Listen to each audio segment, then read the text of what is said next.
से, क्योंकि कोई नहीं ना, इसमें देखने वाली क्या बात है। हमें तो मालूम था कि कहीं ना कहीं ये होगा। मुझे तो अफसोस बारामूला पार्लिमानी हलके के लोगों के लिए है, क्योंकि ये बेल उन्हें उनकी खिदमत के लिए नहीं मिला है। ये बेल उन्हें पार्लियामेंट अटेंड करने के लिए नहीं मिला है। ये बेल एक मेंबर पार्लियामेंट की हैसियत से काम करने के लिए नहीं मिला है। ये बेल मिला है सिर्फ़ और सिर्फ यहाँ वोट हासिल करने के लिए, और उसके बाद इनको वापस तिहाड़ लेना पड़ेगा और नॉर्थ कश्मीर के लोग दोबारा एक नुमाइंदे के बिना होंगे। अब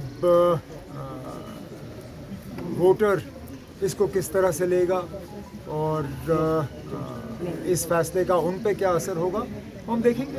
नेशनल कॉन्फ्रेंस को इससे नुकसान समझ के और मतलब बड़े एहतियात से इस मामले में कदम रख रहा था, लेकिन अच्छी बात है कि जो बात बहुत लोग सोच रहे थे वो महबूबा मुफ्ती साहिबा ने खुल के की।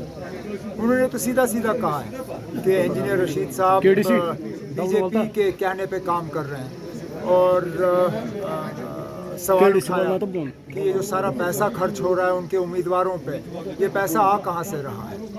अब देखें, अगर इसका जवाब AIP से आ जाता है, हम तो इन लोगों का मुकाबला करते रहेंगे। और हमारी वोटरों से एक ही गुजारिश है कि इस इलेक्शन में अपने वोटों को वो तकसीम ना होने दें, क्योंकि बीजेपी की लगातार साजिश है। और जैसे वज़ीर दाखिला ने अपने प्रेस कॉन्फ्रेंस में कहा, वो AIP, PC, इन बाकी पार्टियों के साथ कल हुकूमत बनाने के लिए तैयार होंगे। तो लोगों को अगर बीजेपी की हुकूमत बनानी है तो इन तंजीमों की मदद करें। उमर साहब, आप लगातार अलायंस की बात कर रहे हैं, लेकिन एक तरफ आपके जो इत्तेहादी है एक आप परवार कर रहे हैं तो दूसरा स्टेटमेंट दे रहा है, तो कैसे देखते हैं अलायंस पे? कोई सुनिए, वो बेवकूफ़ है बानिहाल वाला, उसको अपनी ज़बान पे कंट्रोल नहीं है, लेकिन उसकी अपनी पार्टी ने उसके बयान को जो है उसके खिलाफ एक बयान जारी किया है। अब वो बानिहाल वालों को इतनी फ्रस्ट्रेशन क्यों है, उसको अपने ज़बान पे कंट्रोल क्यों नहीं, मुझे इसका जवाब मेरे पास है नहीं। लेकिन कम से कम कांग्रेस के तरफ से उसके बयान को नोटिस किया गया और उसके खिलाफ कांग्रेस पार्टी ने अपनी आवाज़ उठाई। हमारे लिए ये मामला वहीं पे ख़त्म हो जाता है। उमर साहब, जब हमने बयान दिया तो स्टेज पे आपने कहा कि मुझे बाद में समझ आया कि मेरे खिलाफ जो सियासत की जाए, क्या उसकी कड़ी को आज इस तरह देखे कि जब आप इंजीनियर की कुछ तो है कि ये जेल में बैठे हुए लोग सिर्फ मेरे पीछे ही पड़ जाते हैं।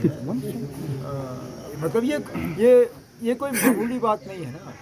इंजीनियर रशीद का एक बार लड़ना मैं समझ सकता हूँ कि ये कोइंसिडेंस है, ये ऐसे ही हुआ, लेकिन इस इलेक्शन में एक आदमी को 2 सीटों पे लड़वाना, और एक पे तो चलिए उनका निशाना ठीक रहा, वो गांधरबल आए, दूसरे पे उनका निशाना गलत रहा। वो उम्मीद कर रहे थे कि मैं बीरवा से कागज़ भरूंगा, मेरा बड़गाम से कागज़ भरने का इरादा था। अगर मैंने 2 दिन पहले बड़गाम का ऐलान किया होता, आप मान के चलिए कि वो क्या नाम है, सर्जन बरकती, उसने बड़गाम से कागज़ भरा। तो ऐसा हम मान सकते हैं कि उमर साहब को असेंबली जैसे पार्लियामेंट से पहले दूर रखा, अब कोशिश ये की जा रही है कि असेंबली से भी कोशिश तो ये कर रहे हैं ना, लेकिन मैं उम्मीद कर रहा हूँ कि इस बार इंशाल्लाह उनकी कोशिशें नाकामयाब होंगी। उमर साहब, a question from your speech.